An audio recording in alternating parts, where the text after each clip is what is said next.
différentes étapes donc d'une itération, regardez, définir la fameuse permutation. Donc quand je disais, vous voyez, définir, tout à l'heure je vous disais, première étape, on détermine le nouveau couple de variables hors base, après on calcule les autres coordonnées des variables bases pour le nouveau sommet, la valeur de la fonction économique, et après on regarde si, effectivement, le sommet c'est le maximum ou non, pour savoir si on arrête les itérations ou si on recommence la boucle. Donc là, regardez, maintenant du point de vue pratique, ça va être un peu différent. Qu'est-ce qu'on a dit? Chercher les nouvelles variables hors base, c'est-à-dire définir la permutation.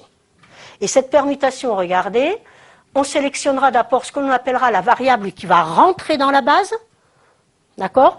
Qu'on a souvent, là c'est vrai que c'est plus rapide de travailler avec la terminologie un peu anglo-saxonne, c'est-à-dire variable in, dans, d'accord? Puis la variable qui va sortir de la base, on va appeler la variable out. Donc on aura le nouveau couple de variables, de 0. Et après, regardez, vous vous souvenez qu'est-ce qu'on a fait dans la lecture du dernier tableau? On a vu que tous les autres éléments, on les avait quoi? Tout simplement en regardant les nombres qui étaient dans la colonne second membre.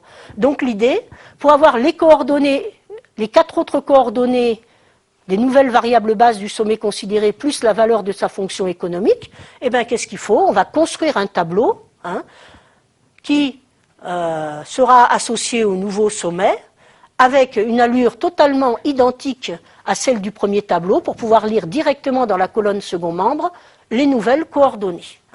Donc ça, vous verrez, on passera par les règles de transformation du tableau. Et après, il faudra effectivement mettre en place un critère d'arrêt des itérations pour savoir si le sommet est solution ou non. Si c'est la solution, on arrête, on interprète, sinon on reprend. Phase 1, on détermine la variable in et out, on transforme le tableau et on met en place le critère d'arrêt des itérations. Donc c'est pour ça que c'est un algorithme avec des boucles. Mais on ne sait pas combien de boucles on aura à faire. Alors nous, on va en avoir 2, que 2 boucles à faire. D'où, allez, phase 1, nouvelle variable hors base. Choix des variables. Donc la variable in, je vous ai mis la définition. La variable in ou variable rentrant dans la base, c'est la variable hors base qui devient en base. Donc qui était à la valeur 0 et qui va prendre une valeur différente de 0. Le critère de sélection, donc là, il est basé uniquement sur l'interprétation des coefficients de la ligne delta. Alors, quand en mathématiques, on met en place ce que l'on appelle des algorithmes numériques de résolution, quand on parle d'algorithme, c'est obligatoirement qu'il y a des boucles. Et donc, on parle de performance d'un algorithme numérique. Et pour qu'un algorithme soit dit plus performant qu'un autre, pour résoudre le même problème, c'est tout simplement qu'on ait moins de boucles à faire qu'avec l'autre algorithme. Donc là, l'idée, c'est de dire, je vais mettre en place une méthode qui me permette d'aller explorer le moins de sommets possible, c'est-à-dire de faire le moins d'itérations. Et pour aller explorer le moins de sommets possible, ça veut dire qu'à chaque étape, je vais quoi?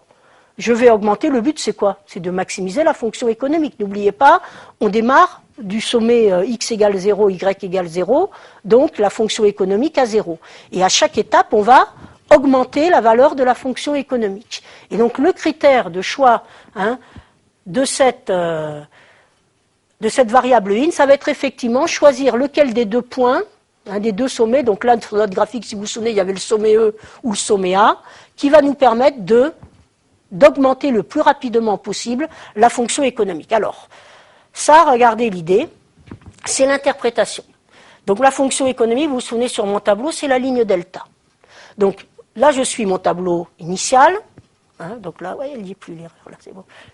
Donc x, c'est x et y qui sont à 0. D'accord? On sait que pour le prochain sommet, x, si c'est x qui est choisi, x prendra une valeur différente de 0 que l'on ne connaît pas encore, et y restera à 0. Si c'est y qui est choisi comme variable dite in, y passera à une valeur différente de 0, et ça sera x qui va rester à 0. Alors regardez l'intérêt. Ma ligne delta, tout à l'heure je vous ai fait une remarque, juste avant la fin de la première séance, c'est qu'on avait remarqué que finalement, la ligne delta nous me donnait l'écriture de la fonction économique, mais uniquement en fonction de x et y, c'est-à-dire des variables hors base. C'est-à-dire que ça va me permettre, cette ligne delta, d'interpréter le fait que ma variable x augmente d'une unité, de 2 unités, l'impact que ça va avoir sur la fonction économique. Et uniquement l'impact des valeurs des variables hors base sur cette fonction économique. Et qu'est-ce que ça veut dire ce 25? Regardez, qu'est-ce que ça veut dire? Là, je suis à x égale 0. Mais si, à chaque fois que x va augmenter d'une unité, ça va se traduire par quoi sur la fonction économique? Que la fonction économique va augmenter de 25 unités. À chaque fois que y augmentera d'une unité, ça va se traduire par la fonction économique, c'est-à-dire ma fameuse marge, va augmenter de 20 unités. Je sais que pour le prochain sommet, il n'y a qu'une des deux. Alors, c'est vrai que je ne connais pas déjà la nouvelle valeur ou de x ou de y, suivant le choix que j'aurai fait. Donc, mon critère, je ne peux le faire que en me basant sur l'augmentation unitaire. Et là, regardez tout simplement, c'est de dire, à l'unité d'augmentation près, regardez, x me permettra d'augmenter ma fonction économique de 25 €, alors que y, à chaque unité, que de 20 €. Donc c'est plus intéressant, regardez, si je veux augmenter le plus rapidement possible, c'est plus intéressant de travailler avec le 25 qu'avec le 20. Alors tout ça pour dire, regardez pratiquement ce que vous allez faire, le critère pratique de sélection, la variable in, c'est la variable hors base, donc on prend les deux variables hors base, associés, on regarde les coefficients 25 et 20 sur la ligne delta, et si on veut augmenter le plus rapidement la fonction économique, on va l'associer au coefficient le plus grand, mais bien évidemment positif. Parce que si j'avais un nombre négatif, qu'est-ce que ça aurait comme interprétation? Si j'augmente x d'une unité, si j'avais eu 25, ça veut dire j'augmentais ma fonction économique de moins 25 unités, donc au lieu de l'augmenter, au contraire, je la diminuerai. D'où regardez ce que vous allez faire pratiquement, regardez application à l'exemple, je viens de le dire oralement, vous regardez juste la ligne delta, sur la ligne delta, la variable x à 25, y 20, on sélectionne, on regarde ces deux nombres, on sélectionne le plus grand positif, et à ce moment-là, on va dire la variable in, c'est x, la variable associée. Et regardez, on va visualiser, donc là, normalement, elle devrait être là, la flèche. La colonne ici, je surligne, alors vous pouvez prendre, vous, pratiquement un stabilo, etc. On surligne la colonne associée à x et on définit ce qu'on appelle la colonne dite pivot. D'accord? Donc voilà, on a calculé, donc vous faites, là j'ai déblatéré pendant 10 minutes, mais en gros pratiquement, regardez, vous avez votre premier tableau du simplex, allez, variable in, je regarde les coefficients, je les compare, je prends le plus grand positif, j'associe la variable, et j'en déduis la variable in, et je sélectionne sur le tableau la colonne associée que j'appelle colonne pivot. Donc ça y est, alors maintenant il faut l'autre permutation, ça y est, maintenant je sais que c'est x, qui va passer de la valeur 0 à une valeur positive. Donc y va rester à 0. Donc il faut que je détermine la variable out, la variable qui va sortir de la base, et c'est donc la variable en base qui devient variable hors base, c'est-à-dire la variable qui passe d'une valeur non nulle à une valeur 0. Alors là, faites attention, le critère de sélection, là, c'est plus du tout juste un truc de performance. C'est autre chose. Maintenant, il faut s'assurer que le choix de ma variable out va bien me donner un point, d'accord, j'aurai ces 6 coordonnées, mais un point qui soit un sommet du domaine faisable. Donc ça veut dire un sommet effectivement qui ait 2 coordonnées nulles, mais que l'ensemble des variables satisfasse bien au système de 4 équations de ma forme standard, à 6 inconnus. Donc, un sommet du domaine faisable, donc les nouvelles coordonnées doivent satisfaire, regardez, je le reprends, mon système de mes 4 équations de ma forme standard. Alors, regardez, je vais le mettre assez rapidement. Pour le prochain sommet, regardez, y reste à 0, vous êtes d'accord? Et c'est x qui va prendre une valeur différente de 0 puisqu'elle est maintenant la nouvelle variable base. Alors, pour être certain que ça soit un nouveau sommet, il faut s'assurer que toutes les contraintes soient vérifiées. Alors, regardez, je vous ai fait un petit schéma pour arriver plus rapidement. Je prends, puisque y est égal à 0, c'est pour ça que quand je remets dans mon équation, vous êtes d'accord, y égale à 0, mais il ne reste plus que ce système-là. Vous êtes d'accord? Donc, il reste ça. Ça, n'oubliez pas, E1, E2, E3, E4, je sais que il faut que je choisisse entre une de ces 4 variables qui va prendre la valeur 0. Qui sera la nouvelle variable hors base, pour le deuxième sommet que je vais aller explorer.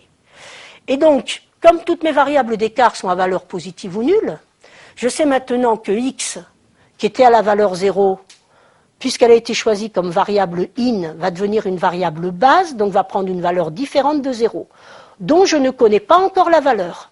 Mais il faut que je m'assure que ça soit compatible avec ce système. Et à ce moment-là, regardez, vu que E1, E2, E3 et E4 sont des valeurs positives, ça veut dire que la valeur, on va essayer, on va pas résoudre totalement le système, on va juste se poser la question, quelle est la valeur maximum que peut prendre la variable x, la nouvelle variable base, afin que mon système ait des solutions. Et à ce moment-là, ça veut dire, il faut que 3x au maximum, vu que ça c'est des nombres positifs, ne dépasse pas 1950, etc., etc. À ce moment-là, regardez, je vous ai fait, j'ai résolu chacune des petites inéquations. Donc là, 3x inférieur à 1950, j'ai divisé par 3, je trouve 650, je résous mes inéquations, je trouve ça. Donc la dernière, regardez, 0 plus petit que 600, c'est toujours vrai, donc je n'ai pas de contrainte sur les valeurs de x. Donc qu'est-ce que ça veut dire finalement quand je lis ça? Ça veut dire que mon système, c'est-à-dire pour qu'effectivement je tombe sur un nouveau sommet, il faut qu'il y ait une de ces valeurs, de ces variables-là qui prennent la valeur 0, mais de manière à ce moment-là à ce que x, voilà, au maximum, prennent la valeur 650, prennent la valeur 1350, prennent la valeur 833. Mais il faut que toutes les inéquations soient vérifiées simultanément, donc il faut prendre la plus contraignante. Et vous êtes d'accord? X ne doit pas dépasser 650. Et donc je vais prendre la valeur la plus grande quand même. Donc, c'est-à-dire au maximum, x peut prendre la valeur 650. Mais regardez, pour que ça soit x égale 650, il faut quoi? C'est associé à quoi? À la première équation.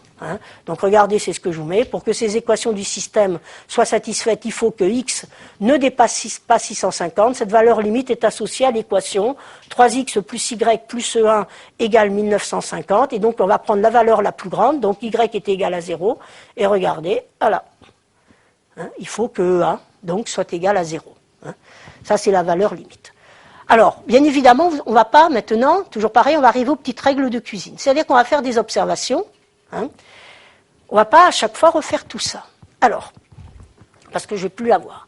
Regardez 3x, on a trouvé là, le 650 c'était 3x, et avec le 1950. Ça, vous voyez, le 3, on va le retrouver dans la colonne de x, dans mon tableau du simplex.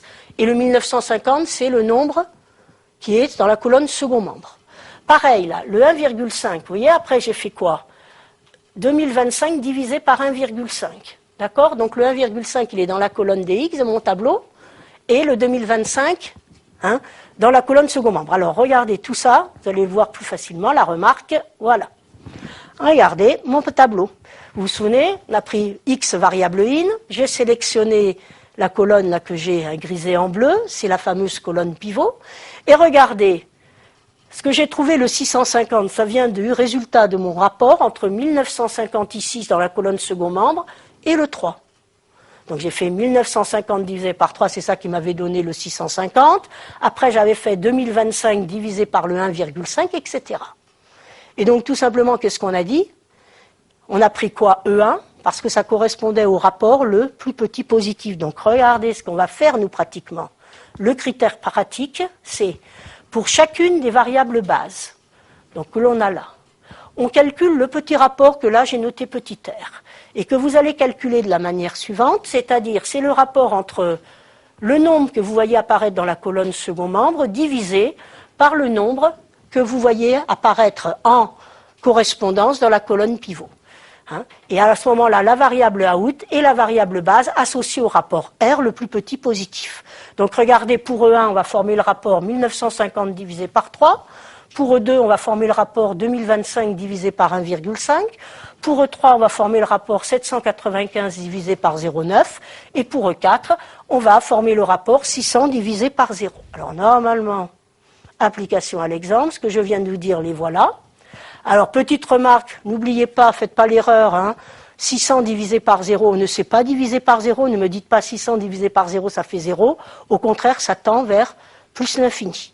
Donc, on se retrouve avec notre 650, le 833,33, le 1350 et le plus l'infini. Qu'est-ce qu'on a dit? Qu'il fallait prendre le truc le plus contraignant, c'est-à-dire on sélectionne parmi ces 4 nombres le plus petit, positif. Donc là, faites attention, plus petit, mais il faut positif, parce que petit à petit, on peut voir apparaître des nombres négatifs dans mes tableaux. Donc c'est 650, c'est associé à E1, et donc voilà ma variable out qui est E1. Et donc, je détermine la ligne pivot. Hein. Donc la ligne pivot, vous verrez tout à l'heure dans le prochain tableau, donc ça va être cette ligne-là. Et ce que j'ai mis en rouge, c'est le nombre qui est à l'intersection de la colonne pivot et de la ligne pivot. Et cela, on appellera ça le pivot. D'accord? Donc voilà. Alors, j'ai déblatéré, mais vous allez voir, on fera tout à l'heure la deuxième itération, vous verrez variable in, variable out, on va appliquer que nos petites règles de cuisine. Hein, là, je vous ai expliqué d'où ça venait, mais après, on prendra que les petites règles pratiques. Donc, ça y est, on a le nouveau sommet. Donc, maintenant, il faut passer à la deuxième phase, la transformation du tableau.